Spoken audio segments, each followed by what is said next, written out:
People, it's that time again, adventures. This is a feature-packed corner of our state, boasting the longest sand dune climb that I know of. We spend the night and take a look at an almost famous local fishing shack, and Harry does the fire to fork thing, churning out some very special dishes for us. Oh, and I tackled the sketchiest tree climb, just for you lot. How am I going to get down from here? It's going to take me an hour. So, where is this magical place?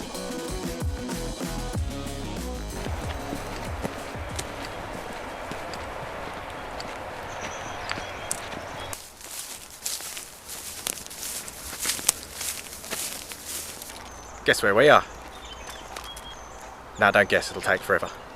We're in Bridgetown, about 3 hours south of Perth, and probably the halfway point or thereabouts to where we're going, which is a place called Fish Creek Hut, down in the D'Entrecasteaux National Park, or D'Entrecasteaux, or Yeah, look, whatever you want to call it. Whatever you want to call it.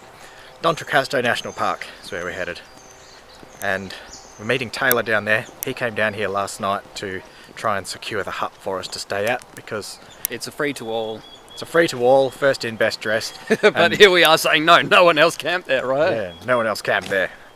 But it's a long weekend, so there's going to be a lot of people popping down. So you just got to make sure, look, it's first in, best dressed. Yeah, so hopefully Taylor was first in last night. We're going to stop in at the Diamond Tree next, which is an old fire tower lookout. I'll explain more about it when we get there. But we're going to have a quick climb of that before we roll on into camp. See you there. Alright, here we are at the Diamond Tree, just outside of Manjimup, not too far from Pemberton. They've got 3 of these big trees tucked in around the southwest forests out here, and they used to be fire lookouts, isn't that right, Jake? Yeah. So we're going to climb this thing. Yep, I've never climbed them before. I'm not scared of heights, but I prefer to avoid them. But just for the sake of a good video, I'm going to whack the GoPro on my head there, climb to the top of this tree and see what sort of a view we can get. Yes. See you at the top. I overestimated a bit. I said it's 80 metres. It looked like 80 metres to the top, but it's 52. Jake's live on Facebook there, so if you want to catch live updates occasionally, pop on over to the Intense Off-Road Facebook page. But And up Alex we is go. going up first, so you're going to see a lot of his ass. Yeah. Mark Smith says, just hold hands, you'll be right, Alex. Woo. It'd be easier if I closed my eyes.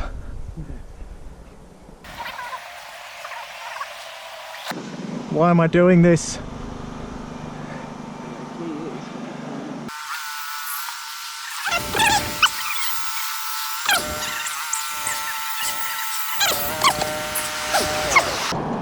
I sort of want to look down so I can get a perspective for you guys. In fact, I'm going to close my eyes and look down. Keep looking up and keep climbing, bro, because this is the hard part. Okay. So you just got to keep climbing. Whew, did you see that? I didn't see that. I didn't see that. I don't know how Jake is climbing this one-handed while being live on Facebook. It's not easy. Oh, I should have had a drink before I did this. You got to lean right up against the pegs. And not of water either.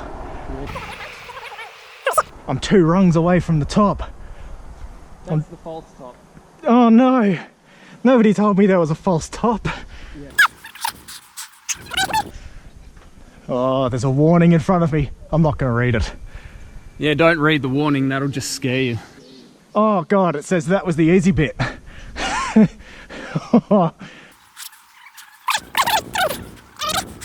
Oh, keep me safe, viewers. Talk to me. How am I going to get down from here? It's going to take me an hour.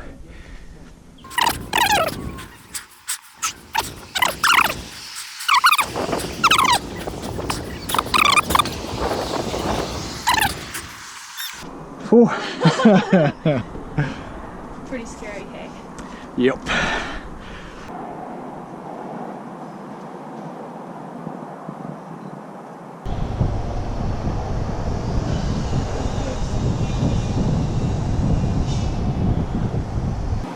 should be laws against this, but thankfully there's not, and we get to experience this. Pretty damn magic up here. I don't know what it's going to be like going down, because when you're going down you kind of have to look down to see your feet. I like the signs that say, your safety is our concern, but your responsibility. Smart. Very true. Deal.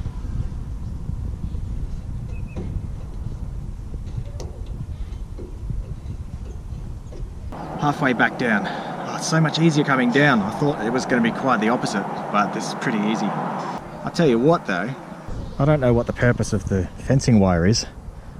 Is that supposed to stop me from falling out the side? Because that's fencing wire. Not exactly safety rated. Still, halfway down, that much left to go. I done goofed and didn't get around to putting waypoints and everything on my tablet with GPS this time around. So we're going by paper map, and I mean we've still got the GPS, but there's no waypoints there. I just want to make sure we're taking the quickest way we can, so here's the map and I'm on it. Oh, where are we? Manjimup, we've just come out of there.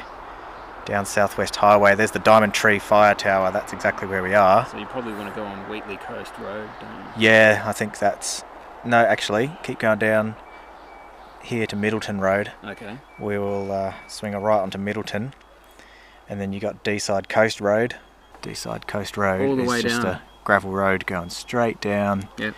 And there's Fish Creek Track just there, so this is going to get us pretty close. And then Fish Creek Hut is that little dot, I think. Yeah. A little red dot. No, actually, it's not that far up. I think it might be the end of this yellow bit here.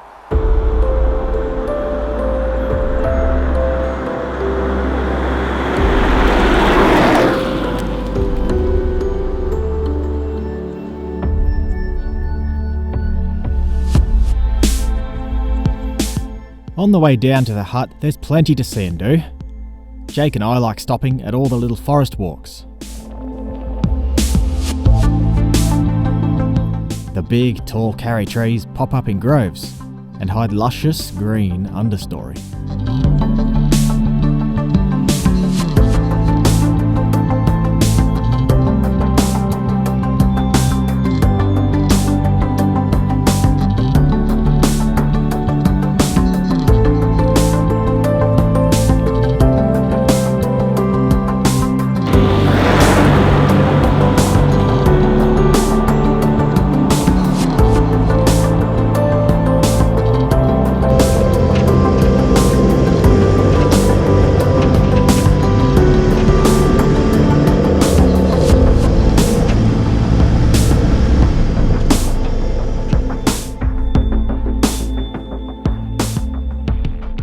See what I'm going through? Jake's driving here. I hate jingling keys. Rough.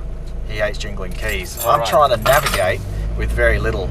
This is what I've got on me right now.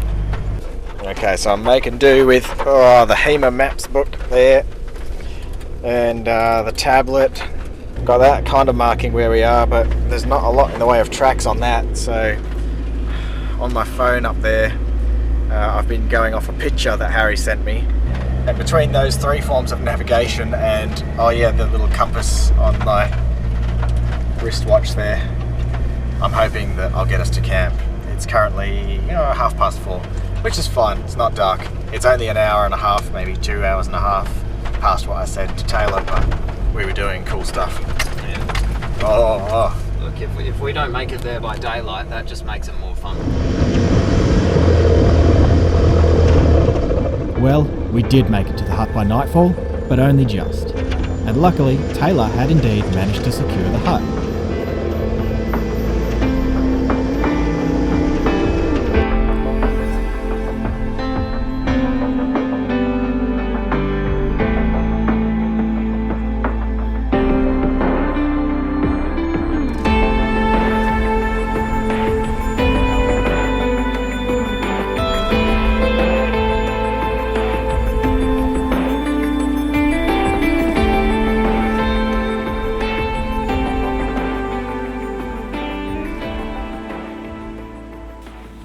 We're at Fish Creek Hut just before dark.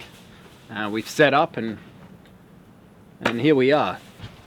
Right, we've got a mysterious door to our right there that's locked with a massive bolt. So who knows what's in there? That could be a dungeon. Alright, a consent dungeon. Now it looks like some people have had some fun in here. Look at all these bottles. Look at this old dresser. Like, you can just tell this is a dresser of more vintage than a younger dresser would be. Fine wine. Here we've got an old wood stove. It's like a Meta's oven. Doesn't it remind you of Grandma and Granddad's? Oh man, it was 1996 and my grandma cooked on one of them still. Yeah, she still cooked on a wood stove. It is a MBP improved stove. So whatever it used to be, it's now improved. So I like that. Now going through the hut, it's got a couple of different levels in here. If you come around the corner, Taylor has set up his swag inside. A nice bunk bed here, not bad. I really like that. Jake. Sorry? That's where you're sleeping. Oh, I hope you don't snore. Now there's been some messages left on here by the person who built this shack. So I want to call it the owner. Although he says it's free for all to use, there is an owner of this shack. So look after this shack. Alright, some people haven't. We heard that there was some schoolies in here. Well, what does school do to people, Taylor? I don't know. I left pretty early. So do I, actually. Stay in school, kids. Alright, follow me through. This is where it gets really creepy. Now, all the big deadbolts on the doors seem to tell me, and the fact that they're on the outside seem to tell me that this was used to imprison people. You know what I mean? Yeah. Let's I'm see getting what's into inside. a dark history. Oh, wow. Let's step through, folks. Oh, it even smells scary. Some old couches. You can see patches of mould have been forming. But there is for a tin shed, there is an eerie, sound-deadened quality to this room, dude. Isn't there? Well, this is a scary room. Now, the floors are made of concrete pads. So somebody really put some time into this. You know, they've come out here, they've mixed the concrete. Yeah, I made it bad. Alright, another big bolt on the outside. Now when there's a bolt on the outside, that means anyone you put in there, you can lock them in. So some people have been kept here against their will, Taylor.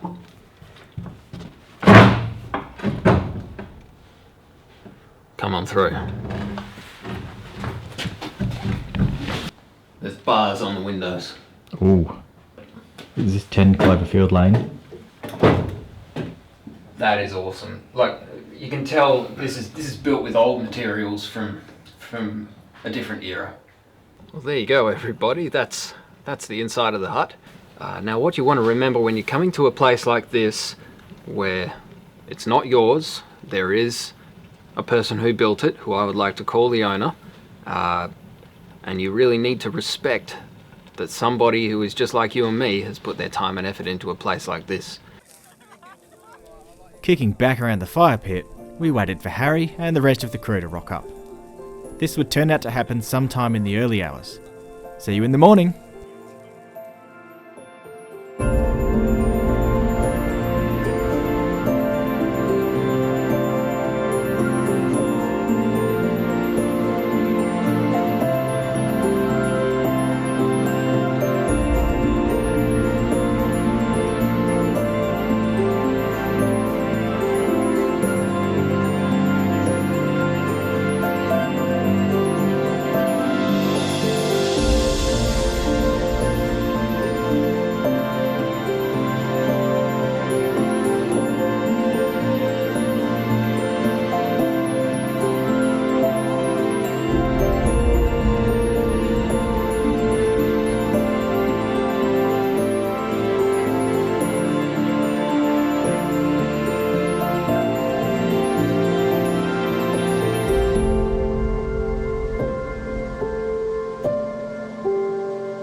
So last night here was bloody cold.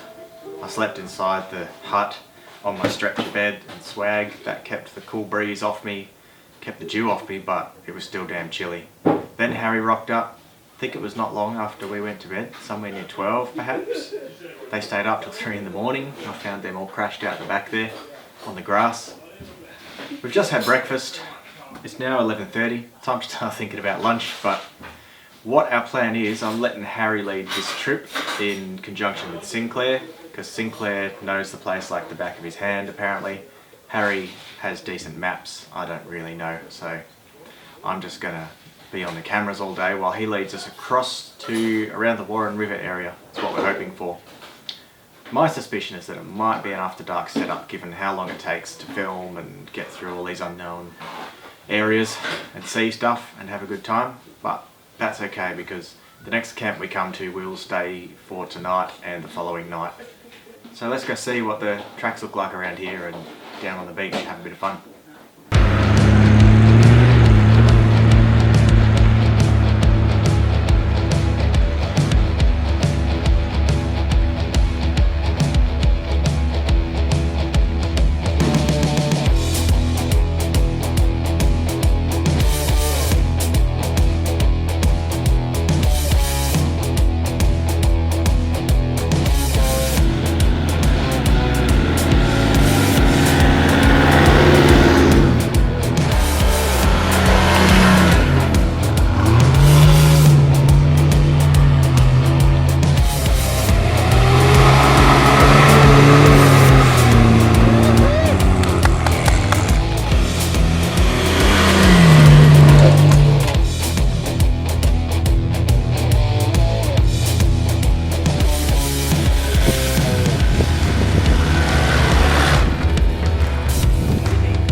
Things are getting pretty damn boggy out here.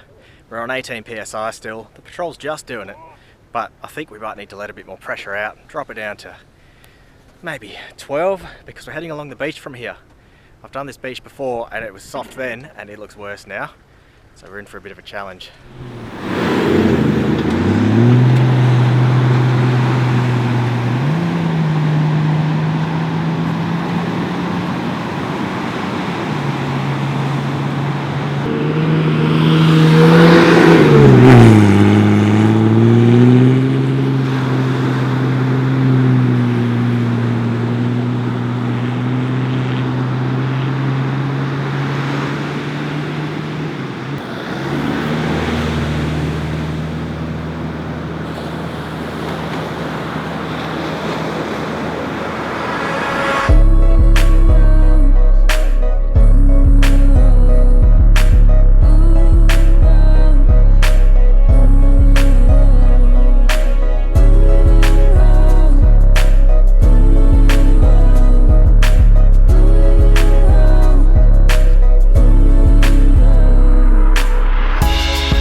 We'd had a late lunch on the beach and the afternoon was getting away from us quickly. There's stretches of private property, impassable rivers and ocean cliffs preventing us from driving all of the way, so we have to air up and brave a stint on the highway. Love it when you feel like getting nasty.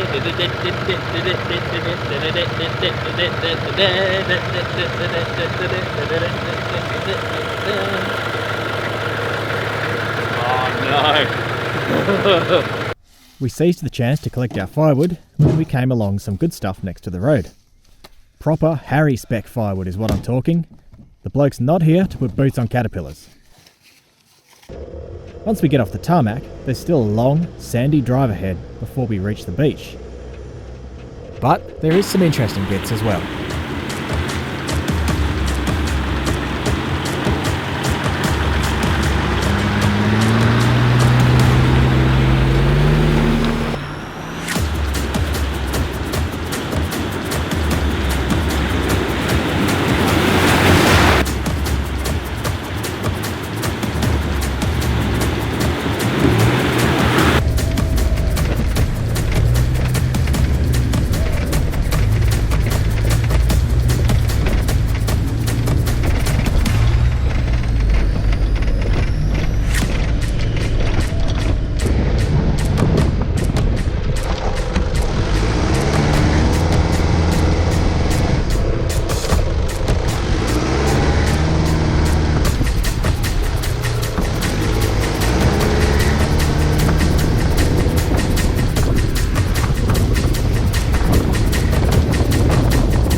As per my earlier suspicion, we shall make camp in the dark. But that's okay, because Harry is being a food wizard again with fire to fork. Okay, mate, tonight we're going to do chicken gyros, which is just basically a Greek chicken wrap, but there's a little cool bit in it which is chips inside. Yeah, who doesn't like chips inside their kebab? Damn right. So what I'm doing here is just quickly marinating the chicken in a pretty simple marinade. What it is chicken, self-explanatory. Chicken in the thing you're marinating it in. Don't leave them in there, they don't taste that good personally. More chicken. This is about 2 kilos. For 10 of us. Some Greek yogurt. Now something most people don't know about Greek yogurt is that it's a meat tenderizer. It works really well. So this will be some really nice tender chicken, because there's nothing I hate more than dry chicken.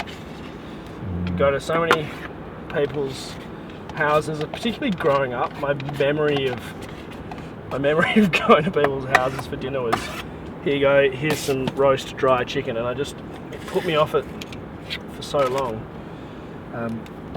Next, bit of salt.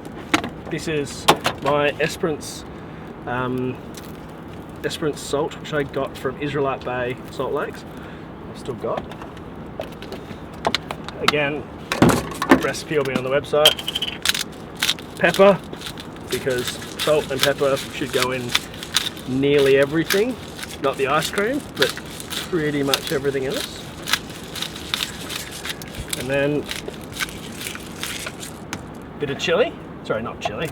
Chili, yes, will go in there, but that's not what I've got in my hand. I've got in my hand here some garlic. So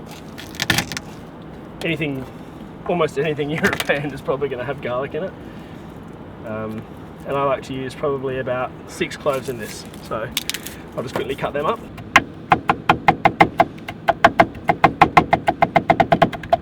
So next is a bit of, oh I spilled that, dried oregano, some, very precise, as always. Squeeze a lemon.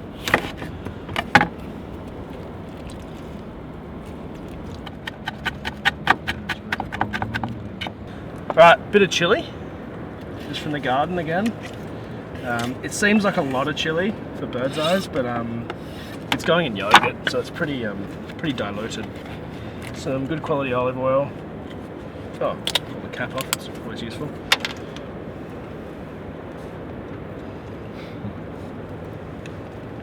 Great.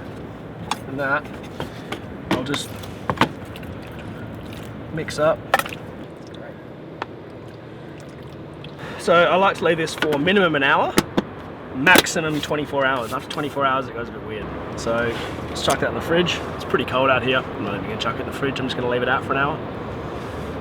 There. See ya.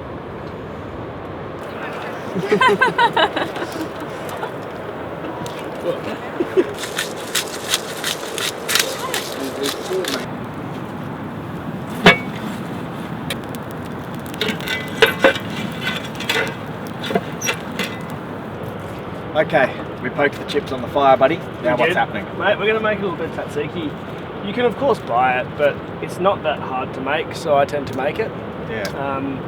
And I really like the sort of homemade version. So chop up a few cukes, Lebanese cucumbers, not the normal ones. Lebanese, because it's Greek. Yeah, that makes sense. Nice. Sure. Well Why not? themed. There we go. Why not? I made that connection. Yep.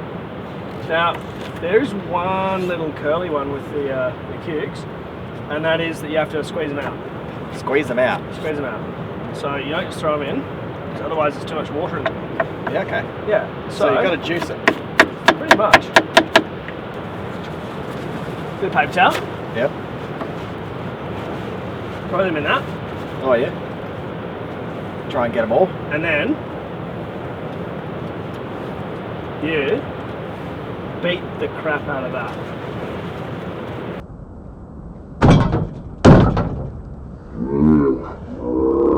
Oh, I beat it too hard. Never beat it too hard, folks. You squeeze the crap out of it. That was explosive. Oh, looks like I weighed myself now. I didn't, I promise. Not this time. Anyway, get it all out of there. Yep. Once it's weighed on you. And there's a lot of moisture in there. That's good for the fire. Nice. Terrible shot. Terrible shot. I mean, nailed it. Yeah. Greek yogurt. Quantity, lots of. Then I'll throw some diced garlic in here. Same again, semi-cut garlic. So you made your magical white sauce there. Yeah, mate. So just add a little bit of lemon, a bit more garlic, other 2 cukes. Yep. And there we have our tzatziki. Almost looks like a meal in itself, hey? Well, you know what it goes really well with? Your Weet-Bix. Crackers. Mate, this Crackers. is a dip. Oh, it's like a dip. You bought tzatziki dip. Yeah, right. Yeah, that's all this is. True that. So it actually makes a really, really good dip. So if you make too much, it's a really good thing to just Save keep it in the for car. I mean, we had the event the other day, the Drifter event, we had this for 2 days. Yeah. Because I made way too much. I made 2 kilos of it. Tonight we already went through about 4 tubs of dip and a kilo wheel of brie, so Yeah, I don't think we need any more dip. I don't think we need more dip tonight. We're long on dip. Yeah, tomorrow's dip. Yeah. Alright, back in a minute. Do the rest. Yep. Alright, mate, we're going to check these spuds.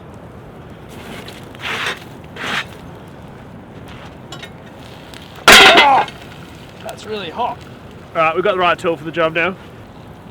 Aside from the ash around the edge, from where I bolted it up, they're looking really good.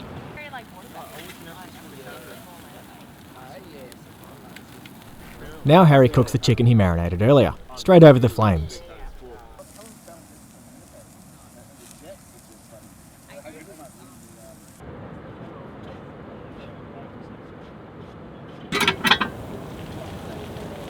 Awesome. That was so good, man. Holly's our taste tester, so a little bit of this chicken, a few bits, onto a wrap down here. Right amount, Paul. Perfect. That's tzatziki. A few chips, most importantly. Oh, the chips go in the wrap. Yeah. Okay. Bit of tomato.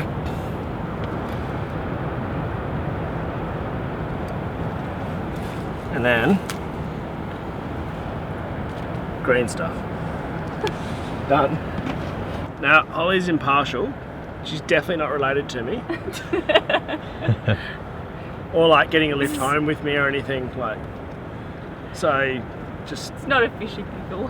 But if you don't say good things about it. You better say good things. It's like good, right? Yeah. I mean, yeah. So surprised. Didn't even get any chicken there. Yeah, I did. Did you? That's chip, mate.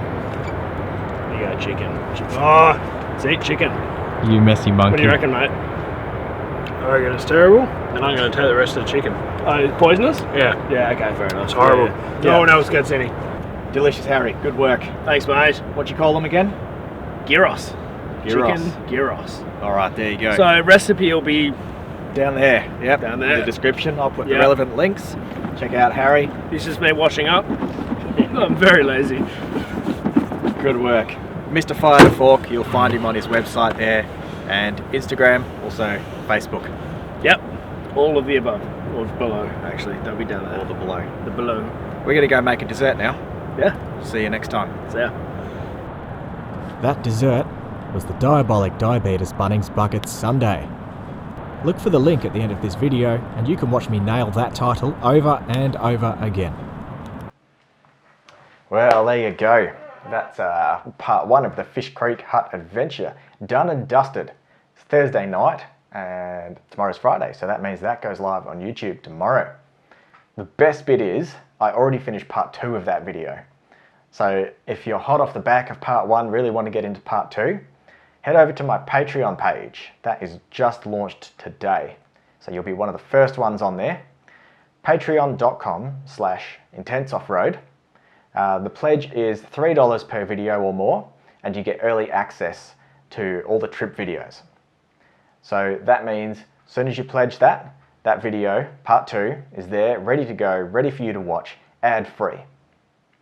I'll go more into the Patreon thing in a separate video and discuss all the perks we've got. But if you don't want to become a part of that, that is fine. I still really appreciate your support right here on YouTube. Part two of that will be released a couple of weeks from now. So how about we have a look at a bit of a preview to see what's to come. Damn squeaky office chair.